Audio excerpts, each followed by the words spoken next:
Ay, Erisa. Erisa na dapat kita ako sa Yan, yan. Big specialist is sige, mumutan na building kami. Direkta amin na ito yan. Kaya kasakit daw eh. Pati trusses bagay na. Ay, Bim, magtaktak. Ay, Bim. Pati engineer mo. Birthday. Ay, Rosan. Pati kay kwa, agpod siya kalso. May kaya, ang kalso kayo pa yun ka.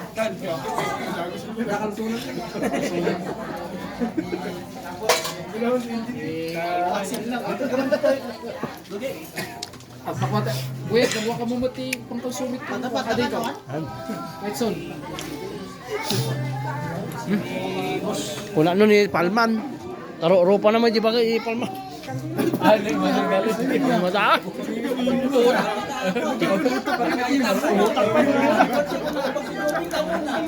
Himalaw.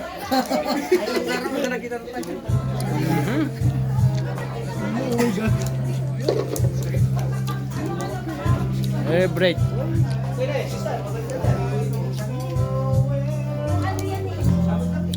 Abun sama ati waka. Narugya, kuminti na lang basit.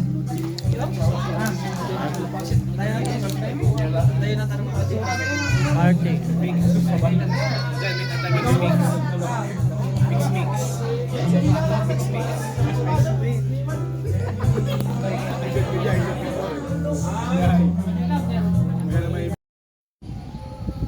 Yan mga ka-construction yung project namin. Ayan, yan na siya. So ang nagilagay dito is floated yung nasa harap. Interior. Yung exterior niya. Pinasukat ko na yung nandun, ha? Jai. Wan. Ikuha mamin tao may to di masun no bigat, ha? Di masun pati hatadagtan itam no mga palitadaan niya. Tagpatulodak ti darat niya. Patulodak darat. Yan mga ka-construction. So maganda na siya. Ayan o. So luwang siya. Ikuan namin yung mga kailangan. Pero mayroon pa dito. Kailangan to. Maayos na to. Matanggal. Engineer!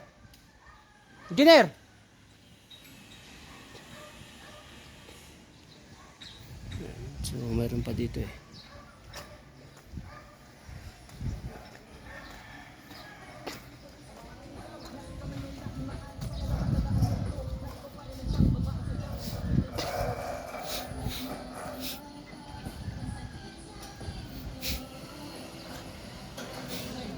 Atangay ko ah. Diretson yun ah. Diretson yun. Jai. Wan di ko anti. Wan kana siar. Palog. Aji ni diretson yun tapalitadaan mo lang diretson yung akan. Nga pagikanto ti kladingan. Diretson yung kambal. Paging gana jay likod. Pantay yun tap na ko.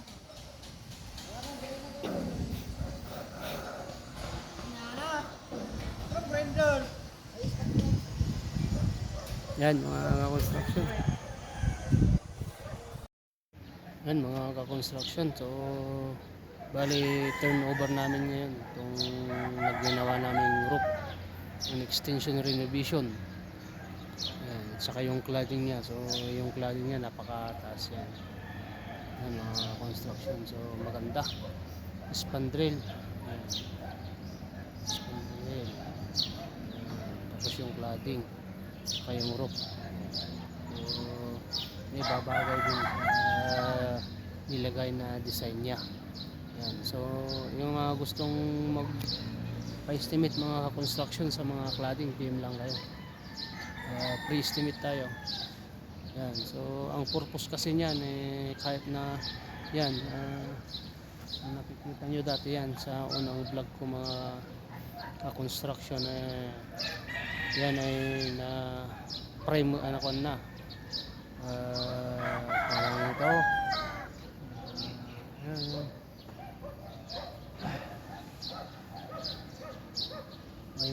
waterproofing na yan mga ka-construction. So may isang taon yata mahigit yan, may nag-crack na yan. So pina-decide ng may-ari, pinadesisyonan niya ganun na lang ang gagawin.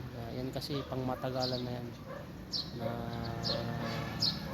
waterproofing yung cladding na yan. Ayan mga construction, yung mga gustong magpa-estimate yan, bubong reroofing habang wala pang ulan mga construction, so mag-PM lang kayo sa amin. Bagyo at saka Benguet tayo mga construction. So napakagandang pagkagawa. Okay. So turnover namin ngayon yan. Tapos na. Ito, tignan nyo inside. Yan mga ka-construction. So yan yung bahay, yung cladding nya. So may konti na lang na lalagyan ng molding. So okay na yung molding nya. Yan, napakaganda yung molding nya. Yan, lalagyan na rin. So mamaya babaklasin na yan, ayusin pa. Mayroon konti na lang, half day na lang to, turnover na. Sige. Yan ang construction. So ganda. Ayun, kuha yung angle niya dito sa may terrace yan, sa bubong. Ayan mga construction, ano siya.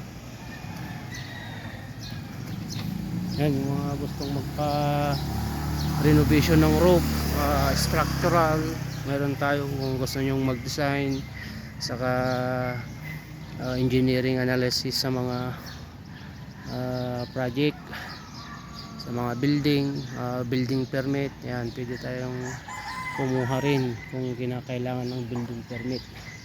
Yan mga ka-construction. Yan yung roofing. Tapos yung kinabit doon sa may terrace niya is floated panel, yung exterior. Kahit mabasa yan mga construction, hindi magkukupas yan.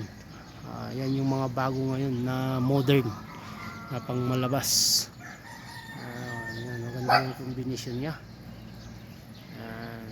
So yung beige yung gutter niya, tapos spandrel niya is white, tapos yung ma-angle niya beige, tapos floated, tapos green naman dito sa side. Yan mga ka-construction. So napakaganda. Yan, hanggang dun sa baba yan yung kanya. Yan mga construction. So tingnan natin hanggang dito sa labas yan, sa ikot. Ikot yan mga construction. So yan, konti na lang ito. Yan, pero nakapataas to yung ginawa namin. Yan, yan, taas. So nagawa na rin yung mga 900 series na salamin. Konti na lang. So yung mga construction, napakaganda. Lalagyan na lang ng sealant. Ikaw na rin yung mga molding niya doon, yung mga angle ng bintana, yung lagyan na. So ganda na. Yan.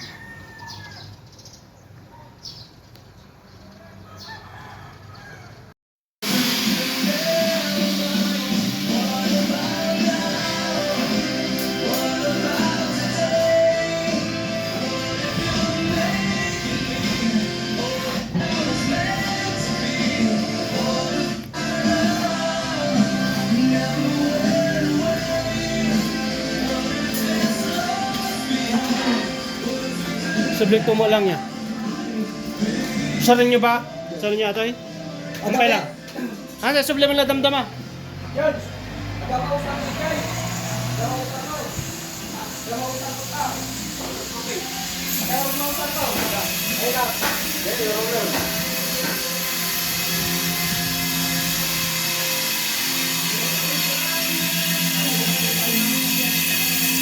Okay ba?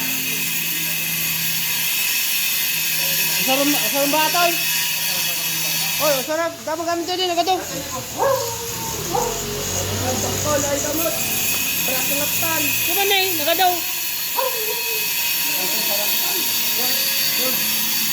Check mo na engineer.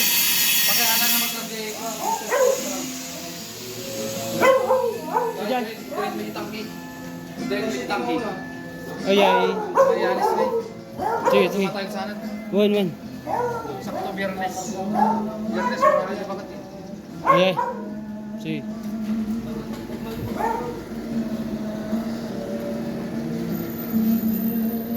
Garahe.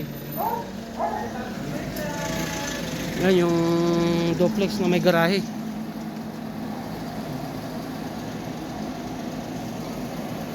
Bubong na lang.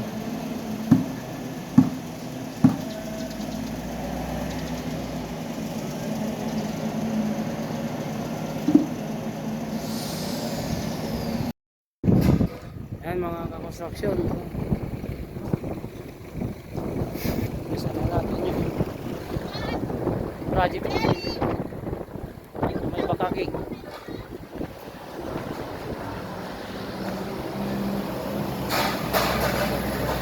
O gagawin natin store to. Yan. Gagawin natin store yan. So yan mga ka-construction.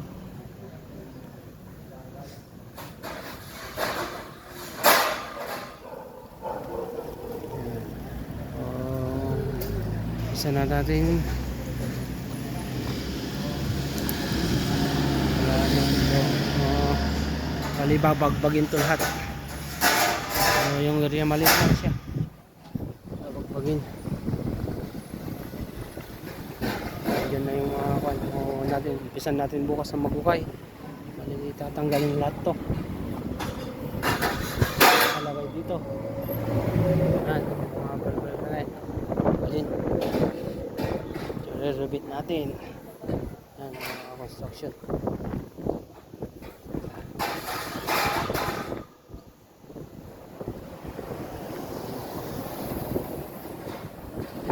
Gagawin natin store.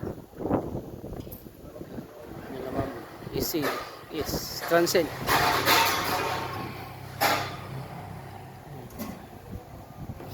So yung roof niya is gawin nating octagon. Tapos i-close natin to, yung CR ilagay natin doon sa may tangke doon.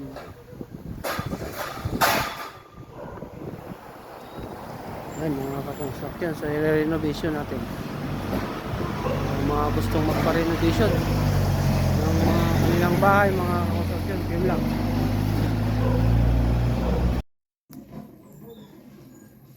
CR ganda, kwarto.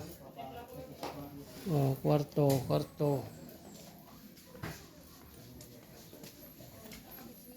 Uy, inyo lukatan natin eh. Sino nang lukat?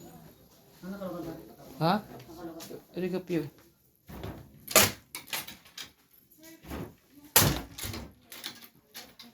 Ayan.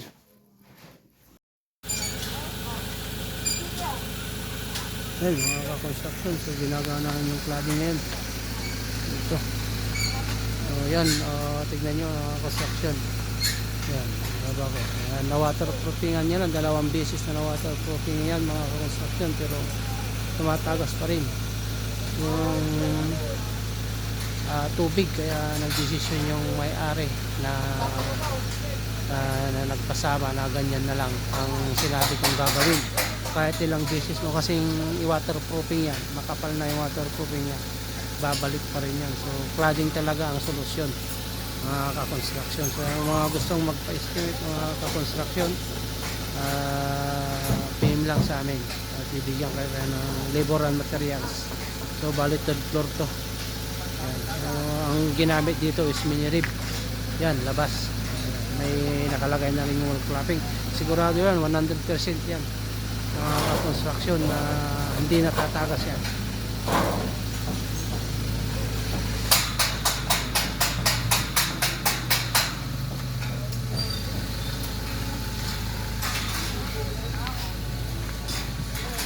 So, meron na rin siyang moldings dito. Naka-moldings na So may silicone na rin yung parte na yan.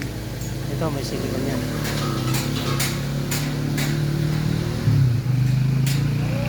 Tapos na, naka-wall capping lahat yan. Hanggang dun sa taas. Lagyan natin. Medyo ayan, mga construction. So kailangan dito talagang scaffolding hanggang dun. Yan.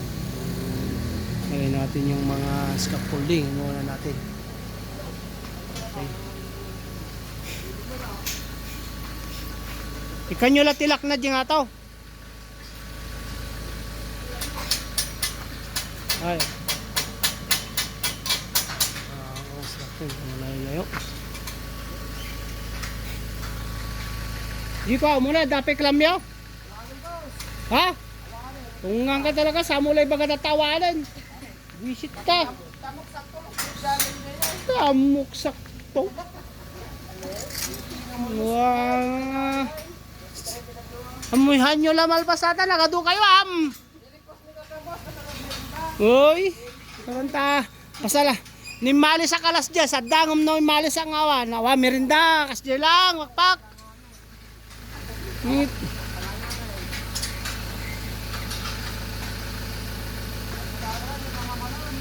Tanga di ka pe. Nagbustog ka kumadikalman. Nagbustog ka kumadikalman. Hindi supay balong mo.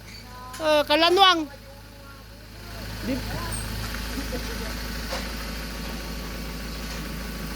Yan mga construction.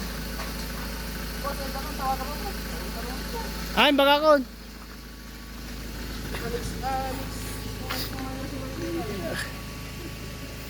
Samo mo lay baga gamin.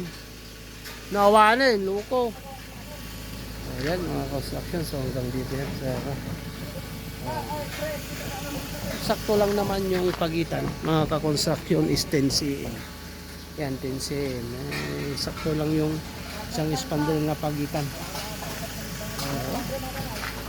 Kahit umulan, bumak nyo yan mga ka-construction. Ayan. Yung kanyan. Hindi napapasukan niya ng tubig. Yan.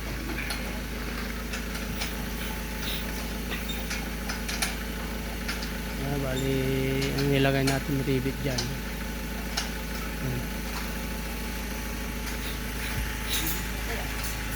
Nakapatay lahat dun. Lahat to yan ay may kwan natin.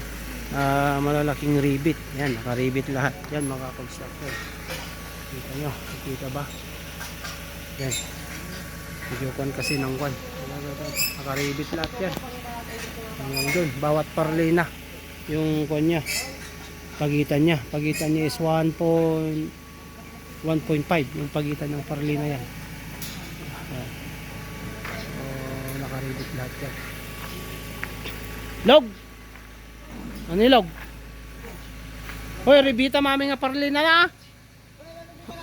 Ang kagbagtag-bagtaw niya, ano niya dinakakabil yung parlina na, makita na. Di ba nagbagtaw ka doy? Tinga? Riparibita mami nata, tangka nga nag-text ko. Tunga pay. Atoy nay. Atoy. Titinga na.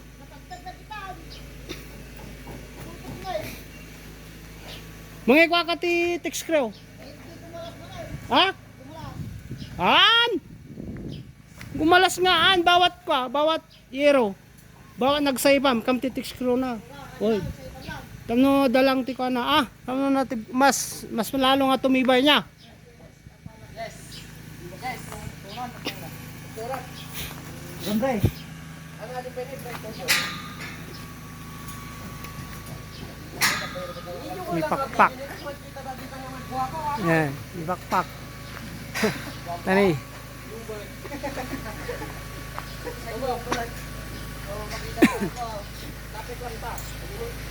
Yan mga construction. So i-update kayo pagtapos na yan mga construction. So yung mga gustong magpagawa, yan, yun lang sa amin.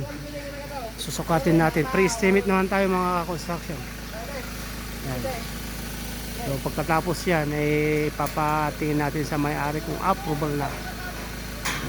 Okay siya sa mga ginawa natin. Ayan. Hindi natin. Ay, idad yung ilog. Pausukam to idad yan. Nada sobram. To, ini. Ha? Sobra. Tungang ka.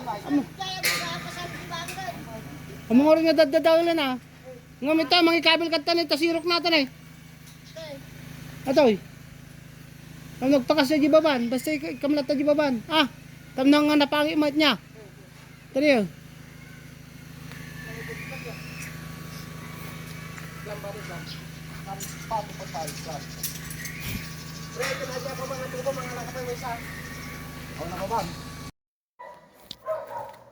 Yan mga ka-construction, bali yan yung project namin na fence. Yan. So, palibot hanggang doon. So, ang ginamit namin na sintada na is 5 na hollow block. 5. Andyan na. Ito na namin. So, ito na yung mga poste niya. 20 yung poste yan. Lang yung finishing niya mga section. Yan. So, magmula dito hanggang doon sa taas. Pag ganun. Hanggang doon. Yung poste niya. Baba. Natin. So, medyo makon lang to. Sisi yung kanya. Yan. Dito tayo. Yeah. Dami pang ginagamit yan. Hanggang doon sa baba. So, helicopter yung ginamit natin na tubo. Apan natin. So, ilang tubo pang kulang. Ayun pa doon. Dalawa. Isa pa yata yung tubo na kulang. Yan mga ka-construction. So, pins to. Pero mayroon na rin yung permit niya na nagawa na rin namin. Yan. Yung mga gustong magpagawa ng pins, mga ka-construction, contact nyo lang ako. Yan. So, nabakuran na to. Ang magiging bakod nito is steel matting. Dito sa kanya, center niya. Steel matting, tapos may valve wire dito sa taas na gagamitin. Yan mga ka-construction. So, dito ipupul na itong kan. Mayroon pa rin dalawang poste doon sa taas. Wala muna yung mga trabador. Yung kanya.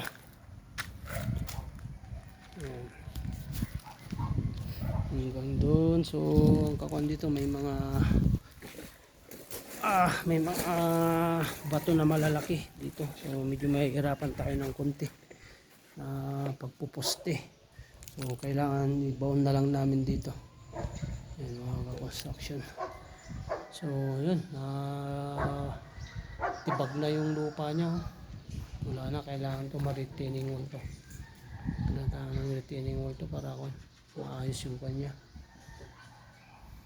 Lagyan ng scotch basin niya dyan. Papunta sa baba.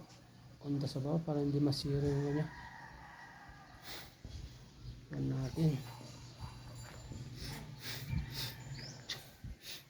So yung taas niya dito, ang ganda rin yung steel deck ang ginamit nila dito. Yan. Pininturahan pa. Yun natin yung pagkabit nila ng I-beam. Yan, medyo malaki yung I-beam na ginamit dito. So naka I-beam tapos pinakuan pa nila ng yan, structural niya. Yung structural niya is buhos. So patong na lang yung I-beam. Kanya. So yan, diretso.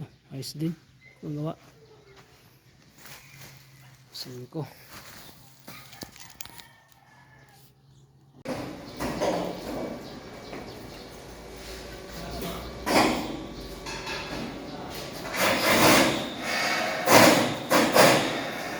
Yan, mga construction. W panel. Lagyan natin dito.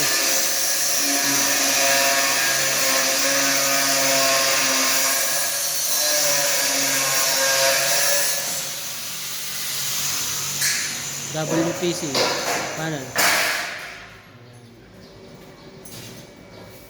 So na, bali ito yung niya, construction. So metal frame lang ang ginamit natin, light materials lang. So puro metal lang tayo. So yung floor nito is wood plank.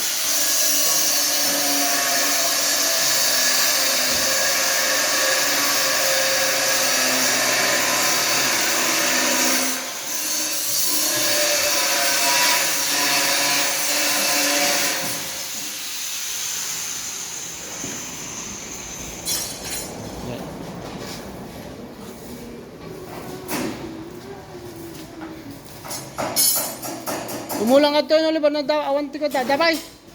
Pasam, takot ni Julie to eh.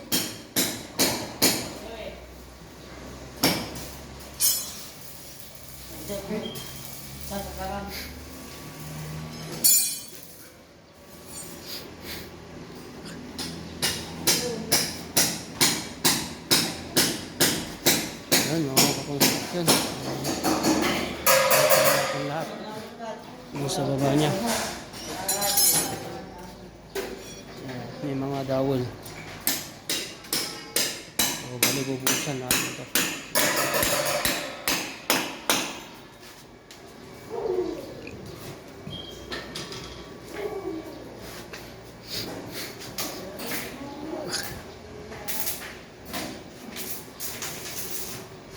Ayan. So, yan. Pero light metals ang ilalagay natin. So, ang ilalagay natin dito is 12mm na yung flooring niya. Ayan, mga ka-construction. Metal frame.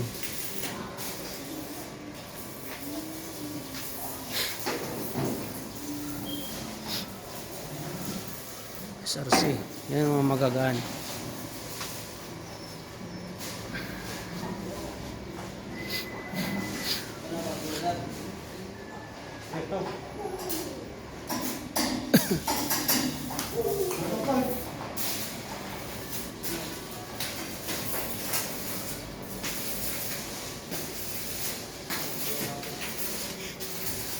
Yan dito, cladding.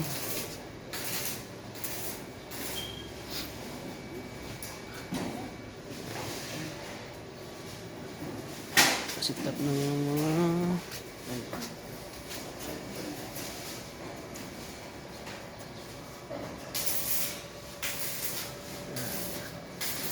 so nakalat materials lang tayo.